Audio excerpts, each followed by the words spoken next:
मैं हूं प्रोफेसर सईद और आप देख रहे हैं मेरा यूट्यूब चैनल STV। नाजरीन, आज की इस वीडियो में हम परवेज़ मुशर्रफ के दौरे हुकूमत का एनालिसिस पेश करेंगे। परवेज़ मुशर्रफ को नवाज शरीफ साहब ने आर्मी का चीफ़ मुकर्रर किया और परवेज़ मुशर्रफ ने कारगिल में एक ऐसी एडवेंचर स्टार्ट कर दी जिसका ना वज़ीर आज़म को इल्म था ना बाकी दुनिया को। कारगिल एडवेंचर की वजह से ही पाकिस्तान की सिविल गवर्नमेंट को बहुत सारे मसाइल का सामना करना पड़ा। बिल क्लिंटन ने नवाज शरीफ को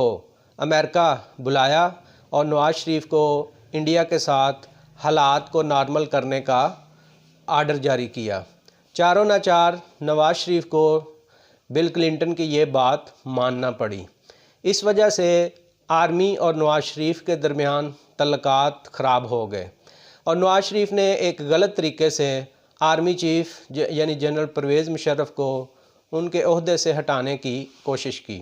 और इस कोशिश में उनकी अपनी छुट्टी हो गई। बहरहाल 12 अक्टूबर 1999 को परवेज़ मुशर्रफ ने मुल्क को कंट्रोल संभाल लिया और मुल्क का कंट्रोल संभालने के फ़ौरन बाद उन्होंने रात 2 बजे एक तकरीर की जिसमें अपने 7 मशहूर नुकात पेश किए, जिसमें करप्शन का ख़ात्मा, नेशनल इंटीग्रेशन, रिकन्सिलिएशन और पॉलिटिकल स्टेबिलिटी और इकनॉमिक डेवलपमेंट के लिए ऐलान किया गया। बहरहाल शुरू का 1.5-2 साल जो हैं वो परवेज़ मुशर्रफ के लिए बहुत मुश्किल थे, क्योंकि आलमी सतह पर उनकी इल्लिजिटिमेट गवर्नमेंट को एक्सेप्ट नहीं किया जा रहा था। लेकिन फिर जिस तरह जनरल ज़िया-उल हक़ की किस्मत जागी और उस वक़्त रशिया ने अफ़गानिस्तान पर हमला कर दिया, बिल्कुल इसी तरह परवेज़ मुशर्रफ के जो मुक़द्दर हैं वो भी जागे और 9/11 का वाक़या हो गया। 9/11 के वाक़े के बाद अमेरिकन को पाकिस्तान की शदीद ज़रूरत पेश आई। लिहाजा कॉलिन पाउल ने रात 2 बजे जब परवेज़ मुशर्रफ को फ़ोन पर तावन की अपील की तो परवेज़ मुशर्रफ ने उस अपील को एक्सेप्ट कर लिया। यूँ मकामी सतह पर, मुल्की सतह पर परवेज़ मुशर्रफ की हुकूमत कंसोलिडेट हो गई और आलमी सतह पर उसको कबूलियत मिल गई। चुनाचे परवेज़ मुशर्रफ ने वार ऑन टेरर में अमेरिका का साथ देना शुरू कर दिया। तो अब हम ये देखते हैं कि वो कौन कौन से अहम काम या वो कौन कौन से अहम डेवलपमेंट्स हुई जो परवेज़ मुशर्रफ के दौरे हुकूमत में पेश आईं। सबसे पहले तो परवेज़ मुशर्रफ के दौर में इसने ख़ुद ही जो आइनी तरामीम की और जो मार्शल लॉ लगाया उसको उस वक़्त की अदलिया ने बिल्कुल सपोर्ट किया और उस वक्त के चीफ़ जस्टिस ने ना सिर्फ़ उनके इन गैर कानूनी इक़दामात को जायज़ करार दिया बल्कि सरप्राइजिंगली उन्हें 1.5-2 साल के अरसा के अंदर अंदर आइन में तरमीम करने का भी इख्तियार दे दिया। ये बिल्कुल अनप्रेसिडेंटेड चीज़ थी। इसकी पहले कोई मिसाल नहीं मिलती पाकिस्तान की तारीख़ में कि एक डिक्टेटर को अदलिया ये इख्तियार दे रही है कि वो आइन में तरमीम कर सकता है। बहरहाल जब परवेज़ मुशर्रफ को दुनिया को दिखाने के लिए ज़रूरत महसूस हुई तो उसने पहले रेफरेंडम के ज़रिए अपने आप को सदर मुंतखब करवा लिया और उसके बाद 2002 के इलेक्शंस में एक पपट सी पार्लियामेंट जो है वो कायम कर दी और 2002 के इलेक्शंस के नतीजे में भी वो अपनी मर्ज़ी की गवर्नमेंट बनाने में जब नाकाम रहा तो फैसल साले हयात की सरकर्दगी में पीपल्स पार्टी के 13 या 14 अरकान को तोड़कर पेट्राइट्स ग्रुप को कायम किया गया और उनकी फिर मदद से, उनकी सपोर्ट से पहले ज़फ़रुल्लाह जमाली और उसके बाद फिर थोड़े से वक्फे के साथ जो चौधरी शुजात साहब और उसके बाद शौकत अज़ीज़ को मुल्क का वज़ीर आज़म बना दिया गया। परवेज़ मुशर्रफ के दौर में जो सबसे अहम डेवलपमेंट हुई वो ये थी कि परवेज़ मुशर्रफ ने पॉजिटिवली फ्री मीडिया का वजूद जो है वो मुमकिन बनाया पाकिस्तान में। बहुत सारे प्राइवेट चैनल्स और बहुत सारे इंडिपेंडेंट टीवी चैनल जो हैं उनका क़याम ज़हूर पज़ीर हुआ और इस तरह पाकिस्तान में मीडिया की फ़ील्ड में बाकायदा तौर पर एक इनकलाब आ गया। दूसरे नंबर पर जो अच्छा काम किया परवेज़ मुशर्रफ ने अपने दौरे हुकूमत में, वो नादरा के इदारे का क़याम था। ये नेशनल डेटाबेस रजिस्ट्रेशन अथॉरिटी का इदारा जो मुल्क के तमाम लोगों को रजिस्टर करता है और उनके national ID card with all the family records अपने पास महफूज रखता है। इसके दो फ़ायदे हुए। एक तो पाकिस्तान की जो ट्रू पॉपुलेशन, उसका रिकॉर्ड जो है वो मेंटेन हो गया। दूसरा, टेररिज़म के ख़िलाफ़ तहकीक और रिसर्च में इस अदारे ने बहुत मदद की। उसके बाद परवेज़ मुशर्रफ ने जो एक और अच्छा काम किया वो HEC यानी हायर एजुकेशन कमीशन कायम किया और बहुत सारे स्टूडेंट्स को आउटसाइड द पाकिस्तान स्कॉलरशिप के ज़रिए MPhil और PhD करने का मौका मिला। तो परवेज़ मुशर्रफ के दौर में पाकिस्तान के हज़ारों नौजवान दुनिया के मुख्तलिफ़ ममालिक में गए और उन्होंने वहाँ जाकर आला तालीम हासिल की। उनमें से most of the people came back to Pakistan और वो अब पाकिस्तान में मुख्तलिफ़ जगहों पर अपनी खिदमात सर अंजाम दे रहे हैं। ये आला तालीम के लिए नौजवानों को अपॉर्चुनिटीज़ मुहैया करना परवेज़ मुशर्रफ का बहुत बड़ा और बहुत अच्छा काम था। इसके साथ साथ कुछ ऐसे चीज़ें भी हैं जो नेगेटिवली उनके दौरे हुकूमत में हुई। मसलन लाल मस्जिद का वाक़या जो है वो एक इंतहाई दिलखराश और इंतहाई अफसोसनाक वाक़या था जो उनके दौर में हुआ। और मैं आपको ये भी बताऊं कि इस चीज़ से अवॉइड किया जा सकता था और बहुत सारे लोगों ने परवेज़ मुशर्रफ को एडवाइस भी की कि आप इस ऑपरेशन को रोक सकते हैं, रोकें, लेकिन परवेज़ मुशर्रफ ने उनकी बात को तस्लीम नहीं किया। लाल मस्जिद का वाक़या एक और एंगल से देखें तो ये बेसिकली पिंडी और आबपारा की कशमकश थी, जिसमें बहरहाल वक्ती तौर पर तो पिंडी को जीत मिली, लेकिन अल्टीमेटली आबपारा की फतह हुई। इस तरह परवेज़ मुशर्रफ के दौर में ही हमने देखा कि ये जो अदलिया बहाली तहरीक है वो मुल्क में चली और जिसके सरखेल जो हैं उस वक़्त के चीफ़ जस्टिस इफ्तिखार मोहम्मद चौधरी थे, जिन्होंने दूसरी दफ़ा परवेज़ मुशर्रफ को आइनी तब्दीलियाँ करने से रोकने की कोशिश की। पहली दफ़ा चौधरी इफ्तिखार मोहम्मद ने परवेज़ मुशर्रफ के रास्ते में रुकावट नहीं बनी, लेकिन दूसरी दफ़ा जब उन्होंने फिर गैर आइनी काम करने की कोशिश की तो उस मौका पर इफ्तिखार मोहम्मद चौधरी जो हैं और वो अपने तमाम वकला के ज़रिए उसके सामने पेशबंदी उन्होंने ज़ाहिर की। तो ये वकला की तहरीक जो है ये बहुत अहम तहरीक थी जिसने पाकिस्तान की सोसाइटी, कल्चर, पाकिस्तान की हिस्ट्री में अहम नकूश छोड़े हैं। परवेज़ मुशर्रफ के दौर में ही जो है अकबर बुगती का कत्ल हुआ और अकबर बुगती के साथ जो इख्तलाफात थे उनके नतीजे में परवेज़ मुशर्रफ ने अपने एक इंटरव्यू में ख़ुद कहा था कि हम तुम्हें एक ऐसी जगह से हिट करेंगे जब तुम्हें पता भी नहीं चलेगा। तो बाद में वाकई ऐसा हुआ, उन्होंने हिट किया और अकबर बुगती की शहादत हो गई। इसका सबसे बड़ा नुकसान जो हुआ है वो ये है कि वफाक और बलूचिस्तान के दरमियान एतमाद की गहरी खलीज बन गई और बलूचिस्तान के लोग बलूचिस्तान की सोसाइटी और पॉलिटिशियंस अभी भी वफाक पर एतमाद करने के लिए तैयार नहीं हैं। परवेज़ मुशर्रफ के दौर में होने वाला एक और अहम वाक़या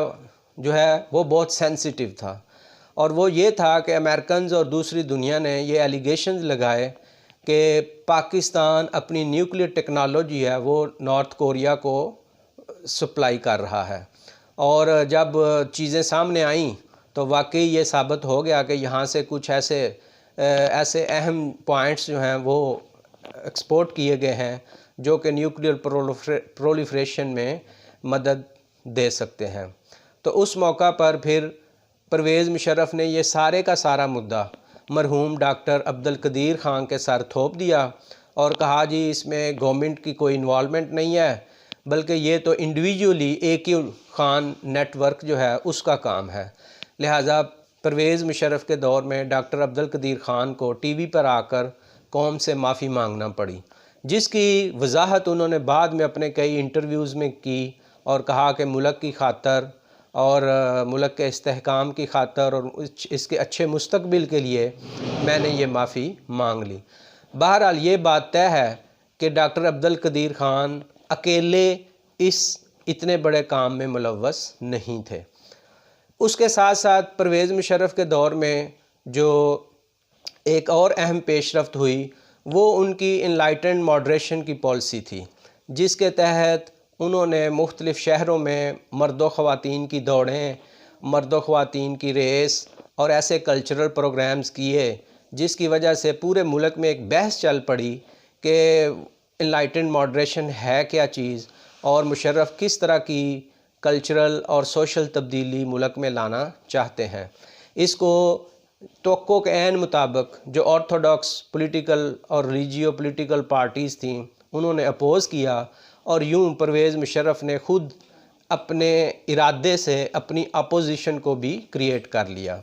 और उस अपोजिशन को भी एक ख़ास लिमिट में रखा और इस तरह परवेज़ मुशर्रफ बिला शिरकते गहरे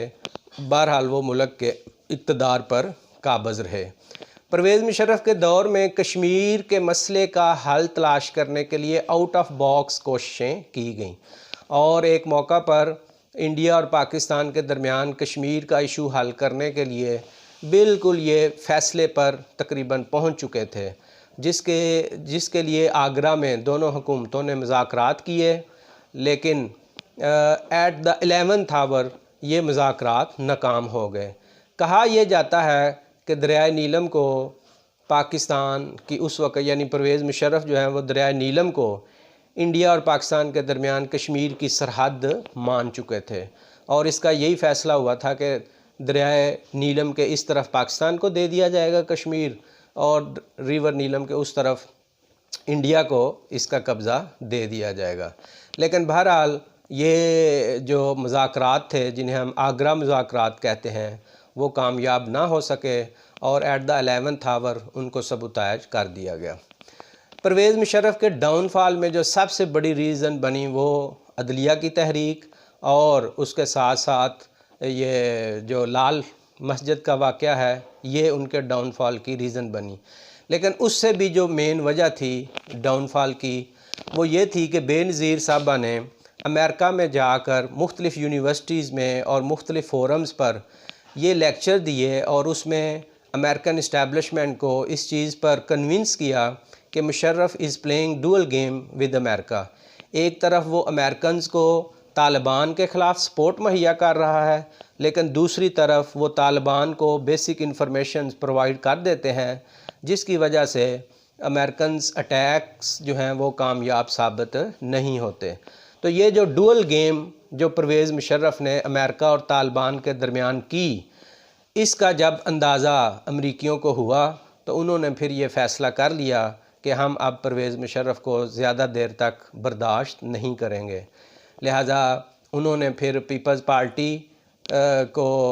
जो है कुछ सहूलतें मुहैया की ताकि बेनज़ीर वतन वापस आ सकें। लेकिन परवेज़ मुशर्रफ ने जो सबसे बड़ी गलती की, जो पाकिस्तान के लिए एक बहुत नुकसानदेह चीज़ साबित हुई, वो ये थी कि उन्होंने बेनज़ीर को सिक्योरिटी प्रोवाइड करने से इनकार कर दिया और इसी इनसिक्योरिटी की वजह से ही बेनज़ीर को फिर मिलिटेंट्स ने, तालिबान ने रावलपिंडी के मकाम पर शहीद कर दिया। तो परवेज़ मुशर्रफ को अगर हम ओवरऑल एनालिसिस करें उनके दौरे हुकूमत का, तो इसमें कोई शक नहीं कि वो ख़ुद हुकूमत में नहीं आना चाहते थे। वो ख़ुद कई दफ़ा उन्होंने कहा कि मुझे तो धक्का दिया गया है, मैं अब हुकूमत में आ गया हूँ। तो वो अपनी हुकूमत को कुछ ऐसी चीज़ें, मुल्क को ऐसी चीज़ें देना चाहते थे कि मुल्क आगे बढ़े। लेकिन जितनी देर तक अमरीकियों का साथ परवेज़ मुशर्रफ के हाथ पर रहा, जितनी देर तक अमरीकी परवेज़ मुशर्रफ के साथ तावन करते रहे, उनकी हुकूमत को कोई ख़तरा ना हुआ। जब अमेरिकन ने ये फ़ैसला कर लिया कि परवेज़ मुशर्रफ हमारे साथ डुअल गेम कर रहा है, तो उसके बाद फिर परवेज़ मुशर्रफ का जो है वो पत्ता साफ़ कर दिया गया। तो इस ज़िम्न में जो मैं आखिरी बात आपकी खिदमत में पेश करना चाहता हूँ वो ये है कि नवाज़ शरीफ के दौरे हुकूमत में फिर परवेज़ मुशर्रफ पर आर्टिकल 6 के तहत गद्दारी का मुकदमा चलाया गया, यानी कि परवेज़ मुशर्रफ ने आइन की खिलाफ वर्जी की है, आइन को तोड़ा है, आइन को पामाल किया है, जिसके नतीजे में उनको सज़ाए मौत भी हुई। लेकिन वो फिर प्रोजेक्ट इमरान खान के ज़रिए परवेज़ मुशर्रफ को उस सज़ा से बचाने के लिए दुबई भेज दिया गया और उनकी बाकी सारी ज़िंदगी जो है वो वहीं पर गुज़री। मैं एक आखिरी अर्ज़ ये करना चाहता हूँ कि परवेज़ मुशर्रफ जब तक बावर्दी हुक्मरान थे, मुल्क के सदर थे, वो अपने आप को बहुत ज़्यादा ताकतवर और मकबूल लीडर ख्याल करते थे। लेकिन बहुत कम लोगों को पता है कि बाद में उन्होंने अपनी एक पॉलिटिकल पार्टी भी बनाई थी, जिसकी बाकायदा ऑर्गेनाइजेशनल स्ट्रक्चर जो है वो भी कायम की गई। मुख्तलिफ़ सूबों में उनके सूबाई सदर और जनरल सेक्रेटरीज़ भी अपॉइंट किए गए और वो इसी जोम में थे कि मैं बहुत अक्लमंद और मैं बहुत ताकतवर और मैं बहुत मकबूल शख्स हूँ। लिहाजा वो अपनी पार्टी को कामयाब कराने के सिलसिले में दोबारा पाकिस्तान आने की उन्होंने कोशिश की और यहाँ पर सियासत करने की कोशिश की, लेकिन सैकड़ों लोग भी शायद उनकी पार्टी में शामिल ना हुए। इस चीज़ से हमें ये सबक मिलता है कि फ़ौजी डिक्टेटर जब तक वर्दी में होते हैं उनको एक जाली मकबूलियत हासिल होती है, लेकिन जो सियासतदान होता है वो वाकई अवाम के दिलों में मौजूद रहता है। परवेज़ मुशर्रफ ने भी सियासतदान बनकर